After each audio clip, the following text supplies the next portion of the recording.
100 gram ರವಾ, 1 spoon ತುಪ್ಪದಲ್ಲಿ ಆರೋಗ್ಯಕರವಾಗಿರುವಂಥ ರುಚಿಯಾಗಿರುವಂಥ 1 kg sweet ಯಾವ ರೀತಿ ಮಾಡೋದಂತ ನೋಡೋಣ ಬನ್ನಿ. ಗ್ಯಾಸ್ ಹಚ್ಚಿ ಒಂದು ಪಾತ್ರೆಯನ್ನು ಇಟ್ಟೆ, ಅರ್ಧ ಸ್ಪೂನ್ ತುಪ್ಪವನ್ನು ಹಾಕೊಂಡೆ, 200 ಗ್ರಾಮ್ನಷ್ಟು ಬೆಲ್ಲನ ತುಪ್ಪದಲ್ಲಿ ಕರಗಿಸ್ಕೊಂಡೆ, ಅರ್ಧ ಲೀಟರ್ 500 ml ನೀರನ್ನು ಹಾಕೊಂಡು ಚೆನ್ನಾಗಿ ಕುದಿಸ್ಕೊಂಡೆ.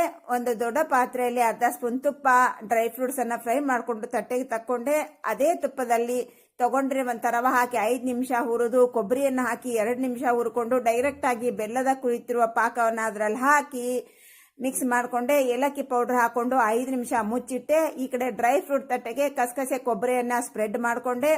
ಇದನ್ನ ಕೈ ಬಿಡದೇನೆ ಚೆನ್ನಾಗಿ ಗಟ್ಟಿಗಾಗೋರಿಗೆ ಕುದಿಸ್ಕೊಂಡು ಇಮಿಡಿಯೇಟ್ ಆಗಿ ಗಟ್ಟಿಗಾದ ನಂತರ ಆ ಡ್ರೈ ಫ್ರೂಟ್ ತಟ್ಟೆಗೆ ಟ್ರಾನ್ಸ್ಫರ್ ಮಾಡಿಕೊಂಡು ಮೇಲೆ ಕಸಕಸಿ ಕೊಬ್ಬರಿಯನ್ನ ಹಾಕಿ ಸ್ವಲ್ಪ ಕೂಲ್ ಆದ ನಂತರ ಇನ್ನೊಂದು ತಟ್ಟೆಗೆ ಟ್ರಾನ್ಸ್ಫರ್ ಮಾಡಿಕೊಂಡು ನಿಮ್ಮ ಇಷ್ಟವಾದ ಆಕಾರದಲ್ಲಿ ಕಟ್ ಮಾಡಿಕೊಂಡ್ರೆ sweet ready. Thanks for watching. Bye.